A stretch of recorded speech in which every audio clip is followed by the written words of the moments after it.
my name is Jacqueline Garrett, and this is my video submission for soil and water conservation with Dr. Samuel Haruna.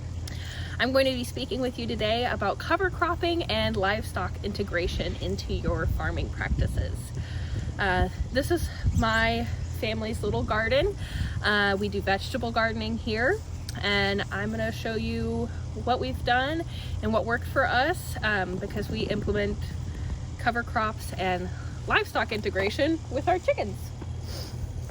So let's go see the chickens.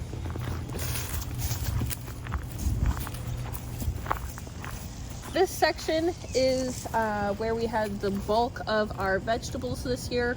We had tomatoes and lettuce and kale and, well, peppers are over there, beans and okra. Obviously it is December and it's a little chilly outside, so we don't have any plants here right now, only our baby chicks. They did not do all of this by themselves.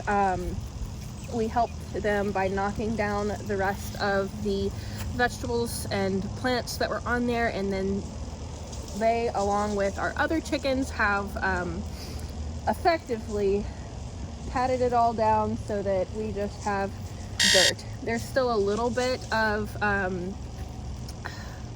like plant matter on the soil, and we are going to be using this again in the spring. We plan to plant a much shorter variety of clover this year. For the past couple of years we've been planting clover and as a cover crop, and it worked really well keeping down the weeds, except for it began to get too tall, so we had to mow it, which was fine. It also added to that little buffer that creates more microbiome by decomposition of the tops of the clover.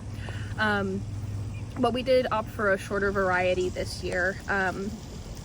The problems that we ran into is when we first transplanted the seedlings into the ground, the clover just kind of grew up around them, and we were having to be very careful trying to keep the clover off of them so that they could get enough of the sunlight.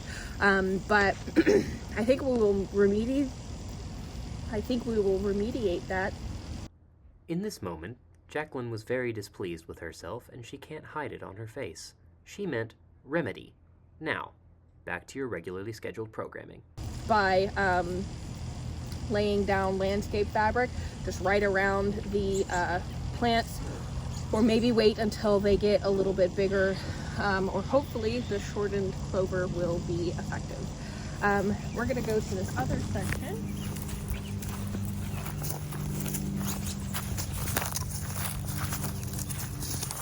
So the garden looks a little crazy right now because it's winter time. There's not really a whole lot you can do other than get the old stuff out and get the soil prepped for the upcoming gardening season. We will be moving the chickens from where they are currently to this plot back here, so that they can do their due on this particular section. My mother calls it the panhandle. But I do want to show you what they have already done over here. So we had a big pile of mulch dropped off one time, and we put the electric fence around the we put the electric fence around the pile of mulch so that the chickens could flatten it out. And so if you see, they were on this for a while, but you can see how dark the soil is. It's really great. It's a lot of mulch. It's got really great texture. So I highly recommend livestock integration with your garden that you're planning on doing. You get free fertilizer from the birds. They help with certain pests and things.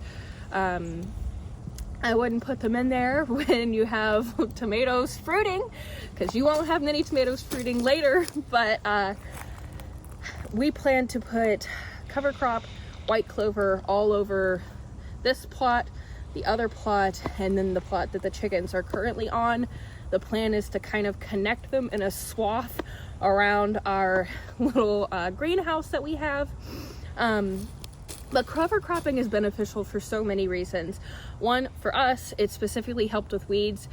We overseeded a lot, so the clover was the only thing that grew, and then we only had to deal with like cutting the clover instead of Johnson grass or anything else that's much taller and much more difficult to get rid of.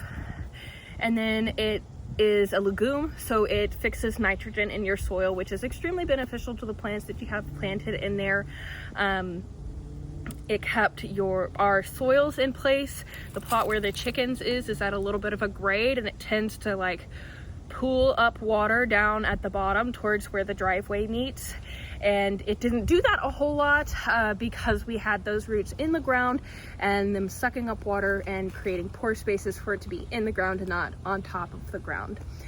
So yeah, cover cropping is great. We've done it personally. I highly recommend cover cropping and animal integration. It has been extremely beneficial for our yield and our garden in general. We do all heirloom organics. We're not certified organic. This is our personal farm, but it is organic food and I feel good when I eat it. So thank you so much for your time.